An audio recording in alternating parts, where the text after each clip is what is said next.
One of the most controversial parts of the Buu Arc is Goku not using Super Saiyan 3 against Majin Vegeta. By not doing this, Goku causes the awakening of Majin Buu. He takes unnecessary damage, and all to spare Vegeta's pride. But what if he didn't? What if Goku used Super Saiyan 3 against Majin Vegeta? Let's discuss that now.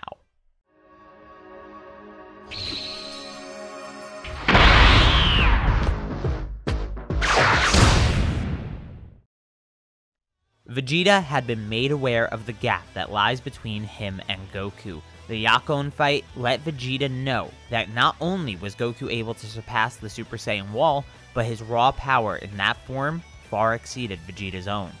The fight that Vegeta had craved for 7 long years. The final resolution to his character arc had its result spoiled. What's the point of having this battle if he just knows Goku will defeat him? There wasn't one, unless he could get stronger, close the gap in any way possible. Vegeta thought about the situation they were currently in, and how Dabura was nothing to worry about, and how Buu probably wasn't either. The Supreme Kai, the supposed highest god of them all, was not even someone that Vegeta couldn't handle. This battle with Goku took precedence, and so Vegeta realized what he had to do. Loudly, Vegeta proclaims his desire to fight Goku and how he doesn't care about Babidi and his minions. This was an invitation for Babidi to try and control him, an invitation that Dabura noticed. Babidi is quickly informed of Vegeta's wicked soul and takes control of him, raising his power and freeing him to be evil once again. By letting Babidi control him, Vegeta had finally closed the gap between him and Goku, so now they could truly have a battle worthy of fighters, a test of skill, not power. Goku begrudgingly accepts Vegeta's challenge, knowing that if he doesn't, more innocents will die. Babidi teleports the two to a place with no people as per Goku's request, and Goku tells Vegeta that he won't be holding back. He needs to end this fight quickly and not feed Buu's resurrection. Goku powers up to Super Saiyan 2, and Vegeta praises Goku for being stronger than Gohan was against Cell, then does the same. The two are practically equal. Goku still thinks there's a chance he can win without turning Super Saiyan 3, so their battle begins in Super Saiyan 2. But quickly, Goku realizes he's just fueling Buu by holding back.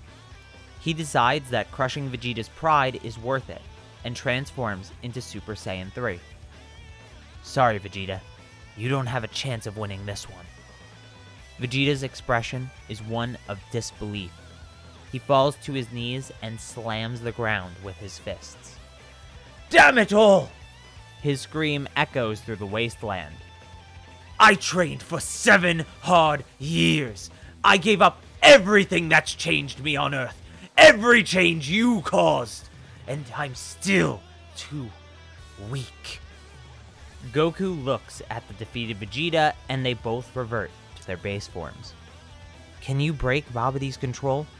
Vegeta nods. Good. Let's go help Gohan and stop this Buu from reviving. Vegeta tells Goku to go on ahead, so Goku does. His pride was completely shattered, but this was the resolution he needed. There always seemed to be something keeping the gap between them once the gap first appeared.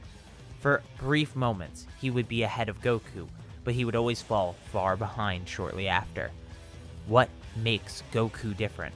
What makes him grow differently than Vegeta? Peace, friendship, love, trust. Sometimes you have to take in the life around you, breathe in the air, and take a break. Goku told him as much back before the Cell games, but he didn't believe in it then. No. He knows it has to be true. He'll have to change his ways. But first, he has to make sure this threat is dealt with now. Vegeta's thoughts took mere seconds to pass in real time, so he's right behind Goku. Very similar to the situation before Vegeta became Majin, both Goku and Vegeta watch as Gohan battles Dabura, but the two are also keeping an eye on Babidi, making sure that Buu isn't getting the energy he needs just from Gohan. Babidi and Dabura are completely shocked to find that Vegeta is no longer working for them at all. and despite his best efforts, Babidi couldn't regain control over him either. All his magic did was make the enemy stronger. Back to the fight though, despite not being at his former level, Gohan is doing well against Dabura, utilizing Super Saiyan 2, but without his rage, it's not as one-sided as it could be. Dabura is definitely on the losing side, but Gohan is still taking minor damage from him, thus feeding Buu's resurrection. Vegeta did manage to get some damage on Goku before he revealed Super Saiyan 3, so they had to be careful here.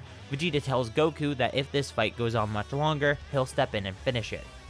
Gohan overhears Vegeta and realizes that he has to do something to end this now.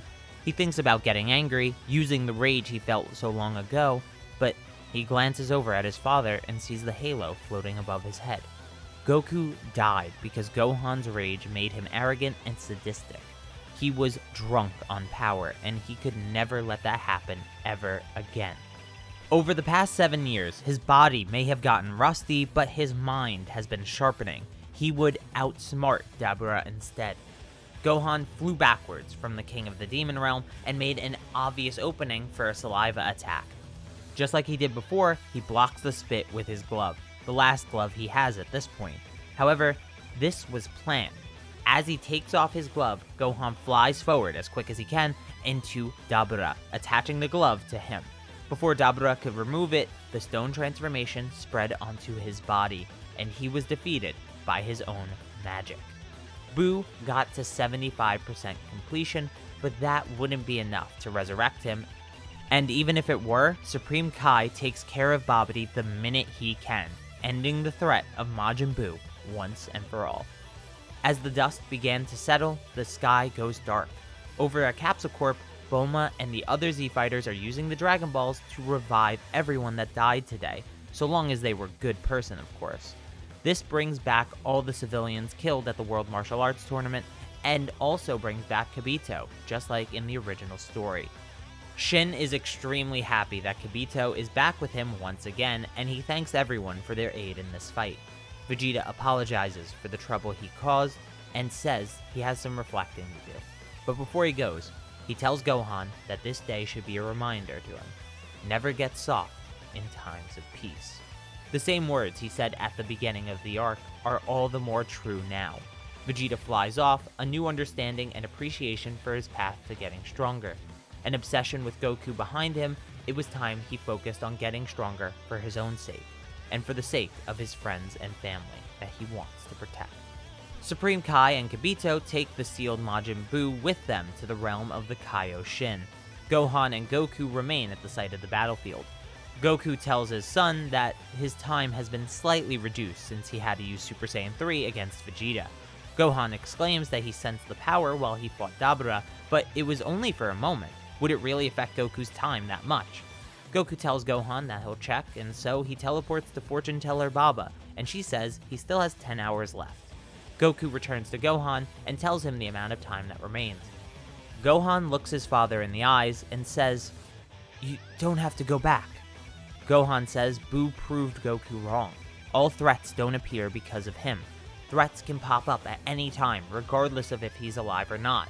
Goku needs to be here to help his sons get stronger and grow.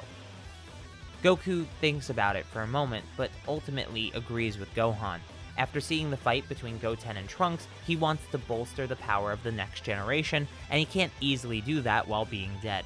So, Goku teleports to New Namek and asks the new Grand Elder if he can make a wish on their Dragon Balls. He agrees that the savior of their people should be allowed such a request. So, Goku is restored to life, and he returns to Gohan. The two go and get Chi-Chi and Goten, who are crying tears of joy, seeing that Goku is alive once again. They go home after this, of course, and over the next 4 years, a life of peace and training ensues, until the Battle of Gods arc.